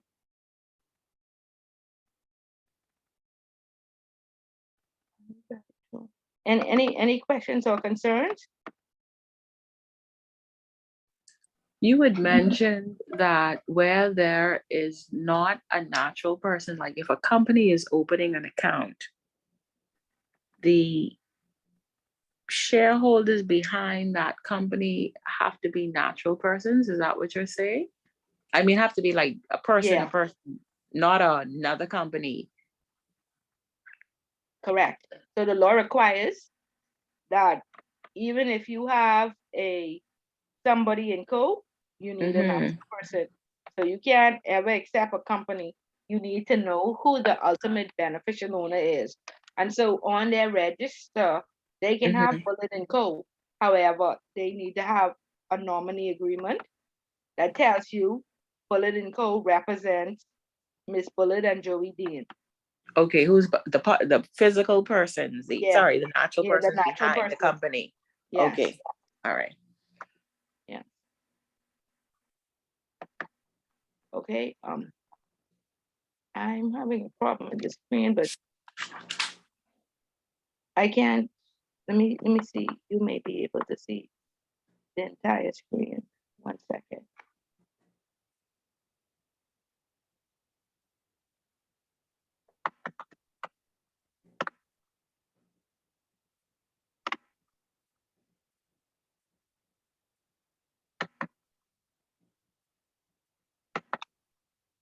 Okay, so again, this is just for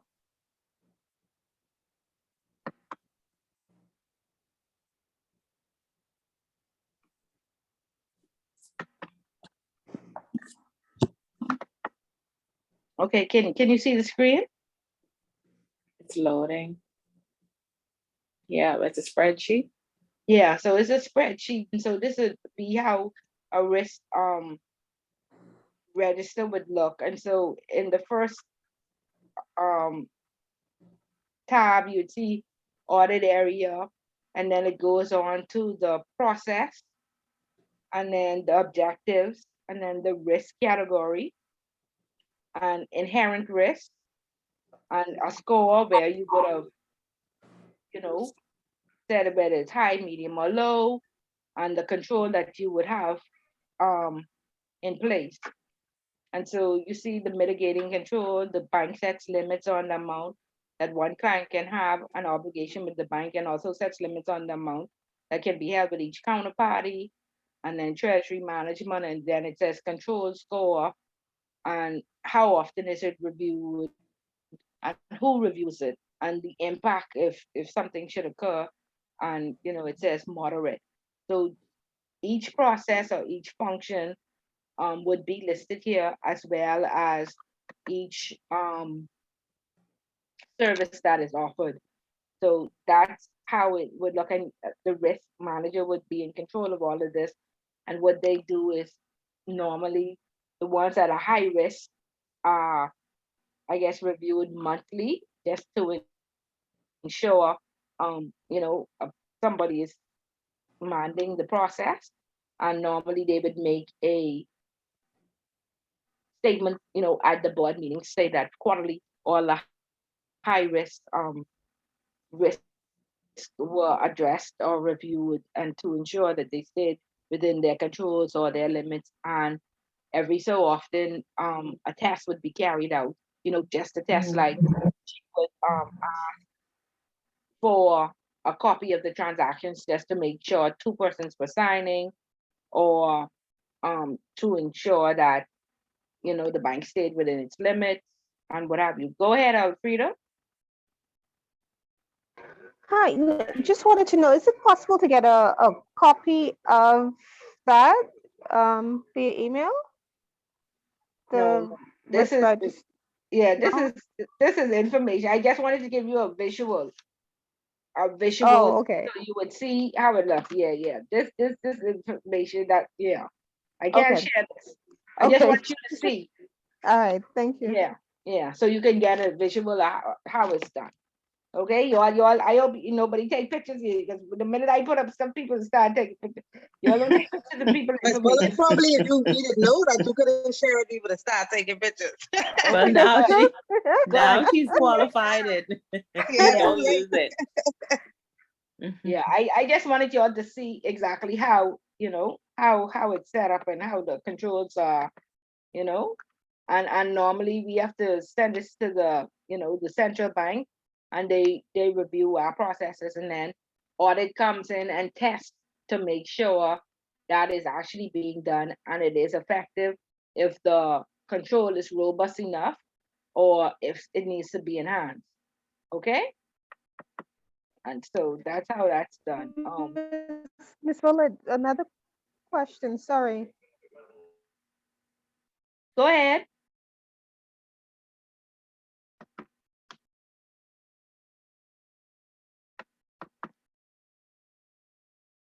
Alfreda, I can't hear you Is at there a all. template available?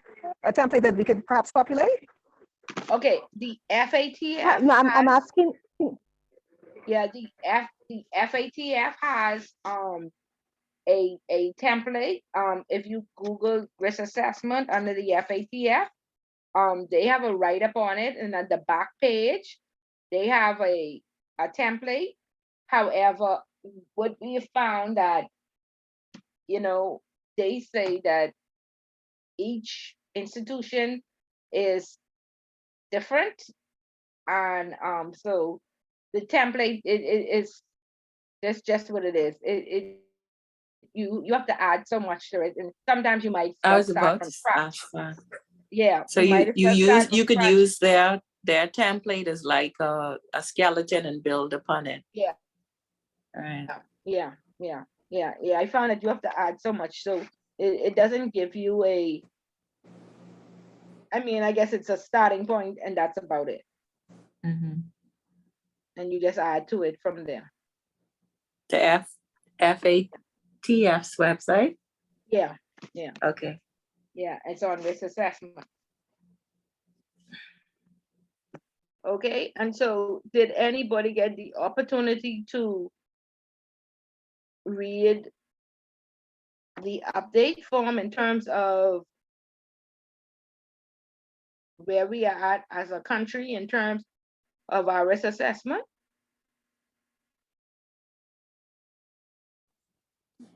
No, I Oh, I haven't. didn't get to that, yeah. Okay.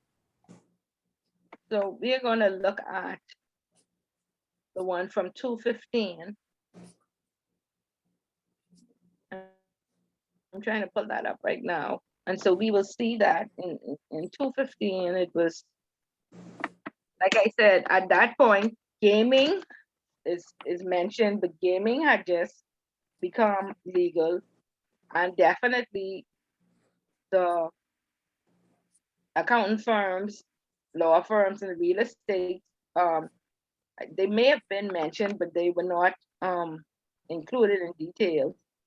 And so this would have been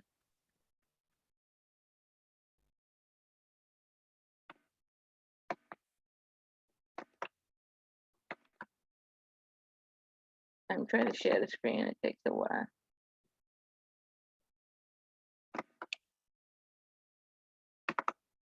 Okay, so this is how the risk assessment would have looked. And just look at the table. Like I always say, when you get a document, just look at the table of contents and can, compare this to the mutual evaluation report that was 157 pages, right? This is the summary findings in the financial sector, and this is everything that we submitted back in 250 and 216. So of course, this is gravely deficient. Just have a small overview, um, how many pages? 30 some pages, and it talks about where we are at, back then. Um, so now we are saying that, look at this, this is the financial sector vulnerabilities, and banking was medium, securities was medium high. I don't know how securities could be medium high. I think securities should be high, but we'll see. Well, they decreased the leverage. And so let's see, insurance was medium high. Other financial institutions, of course, I guess that's the money services businesses, and gaming, because gaming they don't have listed there. and then the non-designated financials were high, and they were only high at that time because they um they weren't even regulated back then. So perhaps you would see a medium there, but other financial institutions, I would guess that includes, like I said, money services businesses, which are cash intensive, as well as all the gaming houses, which we know are cash intensive. So again, you can just see how, like I say, deficient, but back then the laws hadn't changed, and even the FATF and the OECD is on a learning curve, right? And what is happening is that they implement all these things, and then they realize that we don't have any staff members to carry these tasks out, and we don't have any. They are not trained, okay? But they're doing a better job now. Like I said, both the Securities and Commission and the Central Bank now has the analytics department. They call you daily. They are working to ensure that you produce source document. You're not just saying yes, we have this, or yes, we do this, but you have to have the document when you can just say yes, I am doing it, and it hasn't been done. Now, they collected all the risk assessments, and they find some institutions, because the risk assessments were not in. However, they have not come back to the industry as yet, or even to the individual companies and say this is what was deficient. Because again, like I said, the first time it was into law was 218, and so imagine all of the supervised financial institutions submitting this risk assessment, and you're not even having a risk staff on team to assess these risk assessments. And so I think that's where they were at. So you saw loads of jobs being posted by the regulators trying to assess whether or not persons put foolishness, these made sense, or if changes needed to be made. And so they've hired loads of people now to assess, and persons are in place. Um, I think they've been trained, and so that's where we are at with the risk assessment. So now we are waiting for the regulators to get back to us and tell us what needs to happen, if they are satisfied with the information provided, or if in the information was insufficient.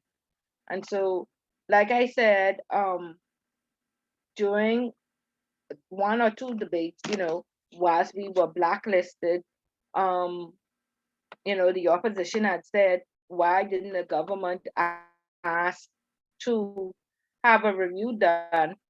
And they were doing reviews online. And so the government basically said, we did ask for a review to be conducted online so we can come off the blacklist, but they declined. And so what the government did is sent out this update form that told us exactly where we were at in terms of the risk rating and everything else that we were deficient in. And so this is the update form to the CFATF Mutual Evaluation Agreement. Of course, you have 2 years to respond. And this was our response in terms of where we are at and what needed to happen. And so um if we just let me just download this so we can look at where we are at with risk. In terms of risk, we are saying the risk rating for the Bahamas should have been updated in March of 2021, and we were ready to submit. However, there has been nothing in the newspaper or nothing that has proven that we are complete and we finished the update.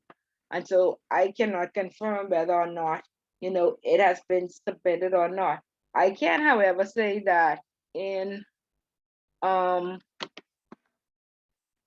March or April of this year, um the government did send out through the Securities Commission a review some survey that they wanted all of the financial institutions to complete in support of, you know, the risk rating. And so perhaps next class we'll go through that and we'll try and answer some of the questions. I don't know why this isn't loading, but I would have emailed the update form to you that spoke on the various, you know, FATF recommendations where we were partially compliant and we needed to work to update them. Okay, and that's what I was trying to pull up just now for you. I had it up, but when I tried to download it, didn't open. But we said none of us got the opportunity to look at that as yet. Are we there? I had glanced at it I think 2 weeks ago, so I need to go through it again.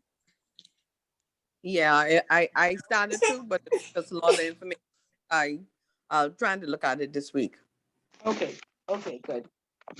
Okay, so that will just tell you where we are as a country in terms of risk and what we need to do. But it does say that in March 2021, we're going to submit. And like I said, I'll have to go and Google to see if I missed it in the news where they submitted. But of course, you know, we are going to have to submit to the Basel Committee. The Basel Committee will then confirm with what our rating is, whether it stays at medium high or it goes to high. And definitely if it goes to high, we will hear that. They can only hide that for so long, but of course, you know, like I said, the governor has been working to ensure that it does not go to high as a country. Okay. Okay. Okay, good. And any feedback, any questions? Oh, Ms. Bullitt, on a question, I mean, on something, what would be a question from this, from the recommendations that would be on the paper? Like how, Look, a favorite question is the FATF task and some of the deficiencies. So you have the mutual evaluation agreement. You look at the key findings. You see what it says in terms of what was deficient. Of course, you know, the NPOs needed to be registered with the Registrar General. You know that recommendation 1 was deficient, the risk assessment. Then you know that the terrorism and the sanctions framework needed to be revamped. And so it'll ask you what were the deficiencies and what did the Bahamas do. And so from the key findings, you find the deficiencies. From the update, you see what the Bahamas did. Or you can go online and research and you'll find lots of information talking about the NPOs and them being updated. You can research recommendation 1 in the Bahamas and you will find that, you know, it's all the institutions had to supply the risk assessment by June 21st, June 22nd to 19th was the AML risk assessment, and then the enterprise-wide risk assessment by October 2019. And then you know about the non-financial businesses, the law firms, account firms, they had to be regulated. You know, the sanctions framework had to be updated. So between the 2 documents, you should be able to find, and then doing your research, you should be able to find out information. That used to be one of the mandatory questions as well, you know. And persons normally ask for choices. So they said, oh, Ms. Bullitt, just don't give us 1 on the Eggman group, give us a choice. That is the second choice right there on the deficiencies and how they were updated. Okay. Yeah. Okay, That's thanks. a popular question. And I think you'll see that. Yeah. Okay. Okay, good. Any questions on the classwork?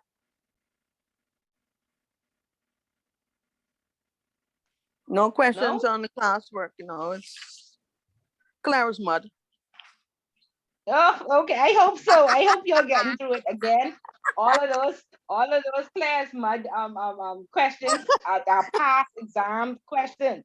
So please take some time to practice and make sure after the lecture that you can answer those questions. Okay? Make sure. Okay. Okay, Okay. so yeah, so next week, we'll talk about, I think chapter 7 talks about the risk profiling. I'll share a risk assessment with you and show you the categories and how it's calculated. And we will go through the summary that the Securities Commission sent out to the industry and see if we can answer some of the questions. Okay, we'll familiarize ourselves with it. Okay. Okay? Okay, Okay. so if Ms. there are Bullock, no other questions or concerns, Miss Bullard, yeah, in McDonald, for my extra point for, I mean 5 points for I zoomed with the Cabanas Club of Over the Hill on Thursday, where Dr. Alona Bisson from PAHO, the representative from she's the representative for the Bahamas and Turks and Caicos, and she discussed basically the update on the COVID updates that is getting worse. The Bahamas is good with the vaccinations and everything, but we still got to be careful and mindful of still what's going on. And Europe is really getting hit hard now. It's the hub for the corona virus, and we may see a surge, a fourth surge coming up, probably by the holidays. you mean with Corona? Yeah, she did an update on corona. Yes. Yeah, yeah. So of course, when the people could be out partying, there's no curfew, and nobody wears masks or anything anymore, and so you know, yeah, of course there's going to be a surge. So Yeah. the virus is still out there, but the other day people were in a bubble having a carnival. So Yes, that's right. I And it's don't sad, she know. said. Yeah, so of It's, course we're going to see a surge. So please protect yourselves. yeah. So we probably gonna have to do that final exam, that big exam of virtual again, classes. Yeah, but the institute have 8 classes, and so um you are going to be scheduled between some persons are going to be scheduled at 9:30 and some will be scheduled at 12:30. Okay, so closer to the date you will call into Miss Dean and arrange a time to take it. So how many persons do we have here? Yeah, 15. Yeah, so some will go in the morning and some will go in the afternoon, and like I said, it'll be 2 persons per class. Oh, okay. Yeah, Okay. yeah. And then And they even calling for a booster shot for everybody who has been right, vaccinated already. So right. She yeah, she did. Yes. yeah, so Yes. yeah. The most important thing is to protect yourself and protect your family, and don't take it lightly because it's not over yet. And a lot of people are still ill and dying, and it's Yeah. less controlled now. And that's what we talked about at the beginning of this class. It seems like we learned that people need some control, and so Right. yeah. Yeah. So and that's my Careful. contribution for the club, even though I would want to go in person, but they had it virtual. So Yeah, that's fine. That's fine yeah. if you can. And you said it was Rotary or Kiwanis? Kiwanis Club of Over the Hill. Okay. Okay. Yes. Okay. Thank you for sharing. And Miss that's my Bullet. grown up. Oh, Okay. I did, Joey Dean, I did Rotary Club of South Ocean on Thursday. Okay. They're also via Zoom. It seems like a lot of them are via Zoom now. And they had a an American guest speaker. Her name is Cindy Covington. And she's really a past president of the club in Jacksonville. They are campaigning heavily for people to support the fight against polio disease. Since COVID happened, it seems as though polio has dropped off of the radar because it's not really a disease that is prevalent in the Western Hemisphere, but in Middle East Asia, they are having a polio pandemic in a lot of the East Asian countries. And so she was really talking about how her chapter or her charter club travels to those countries because they're poor countries, you know, they're in crisis and everybody's focusing on COVID, but nobody's really focusing on how polio disables people and, you know, changes their lives and put them in this paraplegic state and all that sort of stuff, which was interesting. And they also mentioned that the Bahamas has not ever had a polio infection. So that's probably why we don't focus on it. But don't we have the shot? Don't we have the vaccine? When Yes. babies are born, don't we get it immediately? Right. We offer the vaccine here, but in countries like India, they don't have the vaccine readily available. And for a lot of religious reasons too, you know, people don't take the vaccine because they think something's attached to it, for lack of a better term.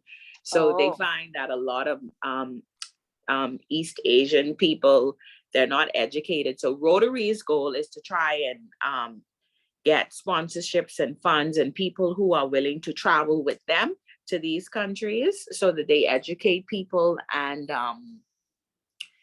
provide the vaccines for free to countries that are experiencing the polio pandemic. But fortunately for us, we don't have that issue because, you know, we start from 6 weeks old, I think, or 7 weeks old, where we give the babies the shots and up to 5. And so we don't have that issues, but it is a pandemic for a lot of other poor countries around the world. So that was my invitation to, which I just got Thursday afternoon, to Rotary of South Ocean, Rotary Club of South Ocean. They had a polio pandemic talk.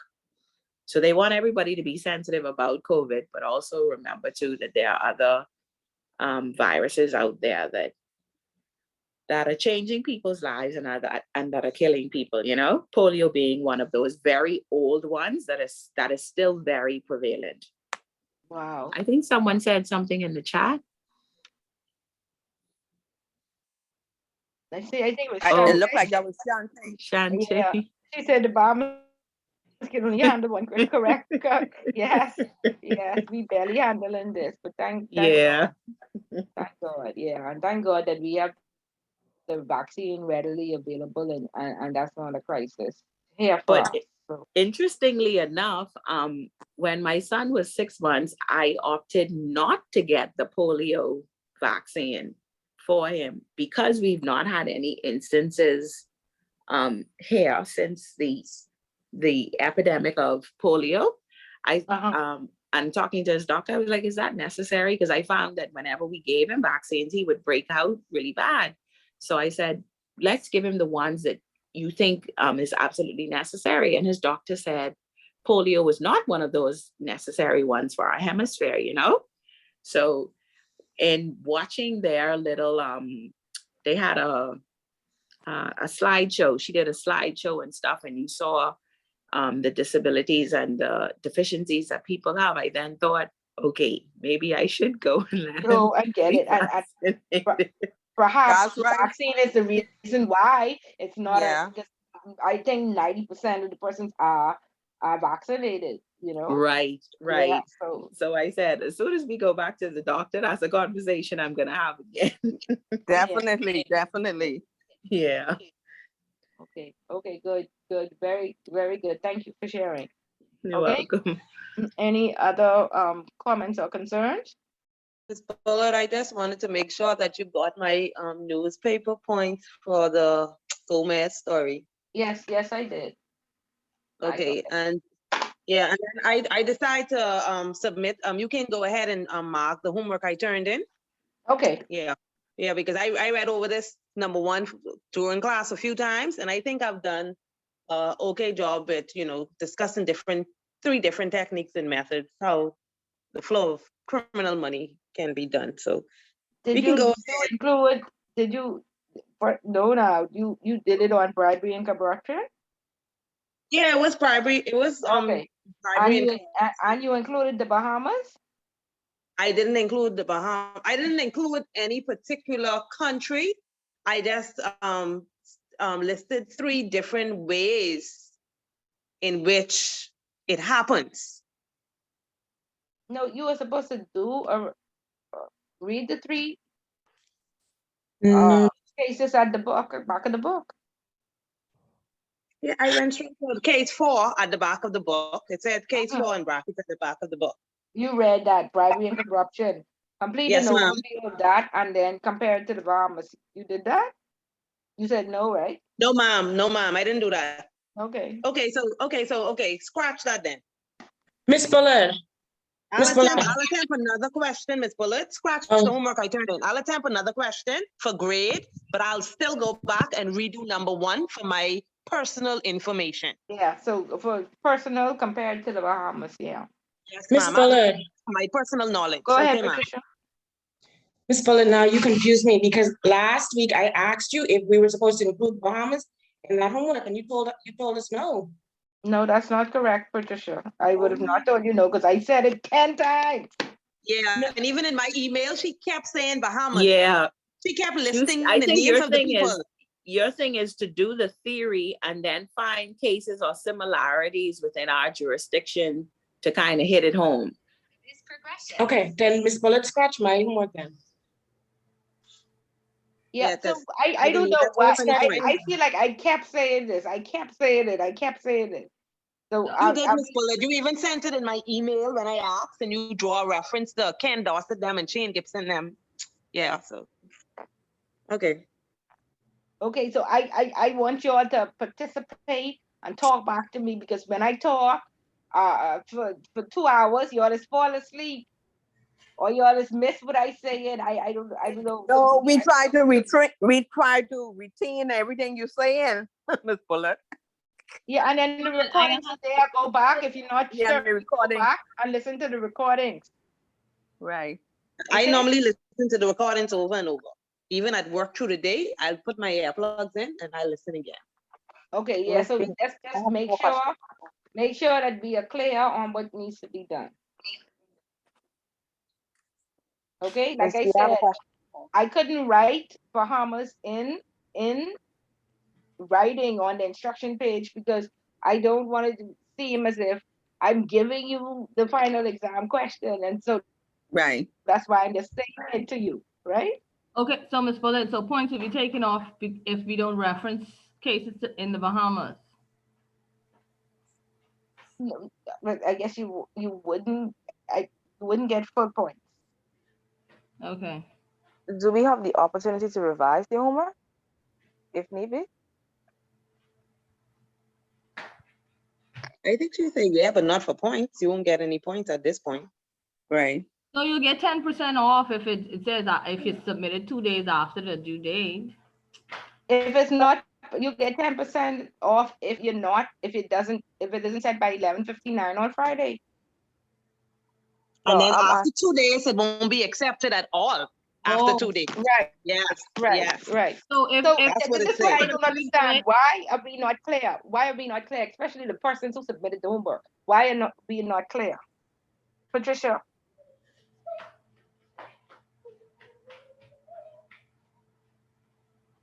Well, one for me, I had the information for the Bahamas, but I forgot to attach it to that. So I'm not clear because I went by the instructions and I specifically asked in the lesson, and I'm gonna look back at the lesson.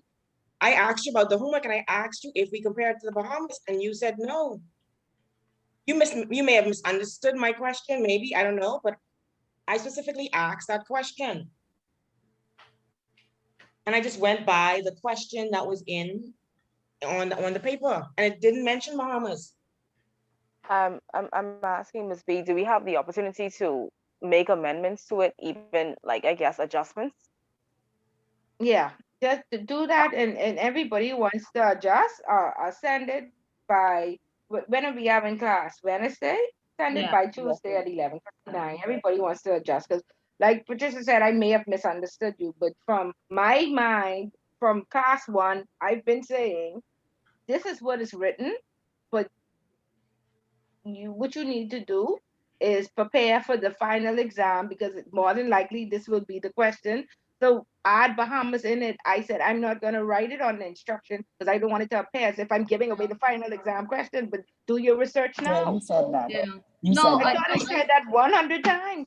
No, Yeah, you you did did. say it, and I did do the research. I had, but I don't know. I got so caught up writing that, and tell you, I was so happy just to finish. All I do was press send. Honest to God, and the minute I press send, and I look at my notes, I was like, oh my God, I didn't attach the Bahamas information, and that was a wrap. I was broken and tired. I have another Okay. question, Ms. B. Okay, I understand. I use examples, right? But I'm trying to figure out: does the three examples have to be Bahamian, Bahamian, like I guess Bahamian owned, or just one, What or at you least can one? do, you can do any research. However, Okay. the mandatory question Uh-huh. on the final exam will be based in the Bahamas. So this is why I'm suggesting that you do the Bahamas. But if you don't do it, then you would when it comes to the mandatory question, you will still have to do the research. So I'm saying do all of it at once. Do your Okay. research to compare it to the three questions at the back at the same time. And then I talked about every time, the most common cases when we go into our government agencies, everybody wants a tip, right? The third case talks about, right, getting tips and getting paid under the counter, right? Mm-hmm. Right. Yeah, So you're saying if this is now post to Wednesday, the full mark would be given on Wednesday or half mark? yeah. The full mark will be given on Wednesday. Yeah. Okay. So Tuesday at 11:59. Tuesday, the class is Wednesday. So you have until Tuesday Tuesday at Tuesday. 11:59. to Thank you, get the Ms. B. full Make it mark. clear. Okay. Thank you so much, Miss Bullet, for the Thank you, Thank Miss you. Bullard. Okay. Yeah, Yeah, Miss let's Bullet, just I ensure just that, want you to that you're know, clear. I appreciate you. I appreciate you, Miss Bullet. I don't want you to think we trying to stress you out, but I paying for these classes out of my pocket and I won't feel. I I want you to think we understand, trying to stress you out. and see, that's just it. This is why I'm trying to say, do this up front to get this question out the way because a lot of people spend the entire review trying to figure out what the mandatory question will be and how to answer it.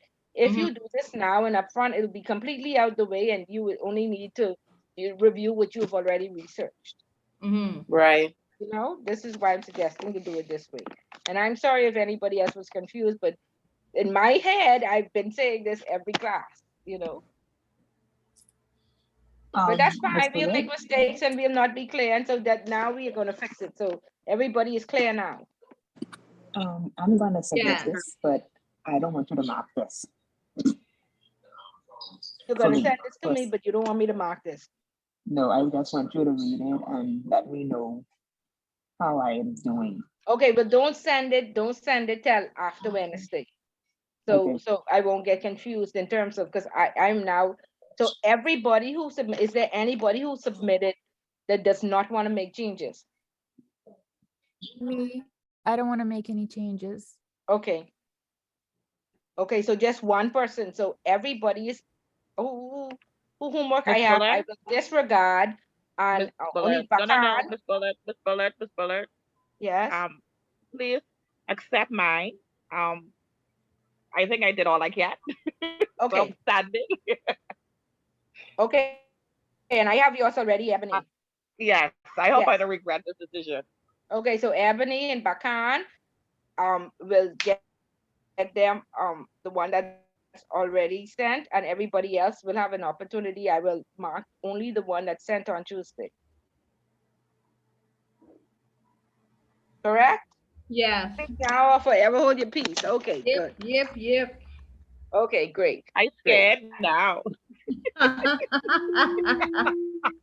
No, don't be afraid again. Don't be Very afraid. Don't afraid. be afraid. Normally, last class I had to send almost everybody's home back and say, add this and do this and that, whatever. But I've been discouraged, and that's why I'm giving you the opportunity to fix it, and then we'll only mark one that comes in on Tuesday, except for Ebony and Bakan. And please So, listen to this if you are just make sure that we are all on the same page. So, Ms. Bullet, have you started the review yet to see if we're on track? Well, the cross marker is gonna mark it first and then send it back to me. So I will only send Ebenezer and Bakan, um, and everybody else is going to not go to her until Tuesday. I just got somebody 11:59 last night, McDonald's. You got Miss Bullet my is not waiting for them. you got my own at 11:59 or somebody on? No, a few of them came in. she talking But about don't me, worry, man. okay. You'll They get waited. your grade on Friday. They waited until really 11:59. Oh, I got Yep. all them if current had gone off or the internet had dropped. Listen, I was praying listen. it did. It's possible. But interactively, I did my own at 11:56. It's possible. It's possible. Right. Okay. All right. So be good. Everybody good. Patricia, be good. Yes, I'm good. I'm better. You sure, Patricia? I know hard feelings now. You sure No, you're okay? no, never. I just gotta no sleep tonight again. Oh Lord, I want you all to enjoy. No, Patricia, I please swear, enjoy. You that's have until exactly how I Tuesday. feel. Please enjoy your weekend. I want you all to enjoy some of your weekend and then pick it back up. Okay? Thank you. Okay. So y'all have a great weekend and I'll see y'all on Wednesday. Yes, Okay. Have a good ma'am. weekend, All right. everybody. Take Stay Bye-bye, care. safe. everyone. Have a safe Bye. weekend, everyone. Okay. Bye. Thank you.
Hello?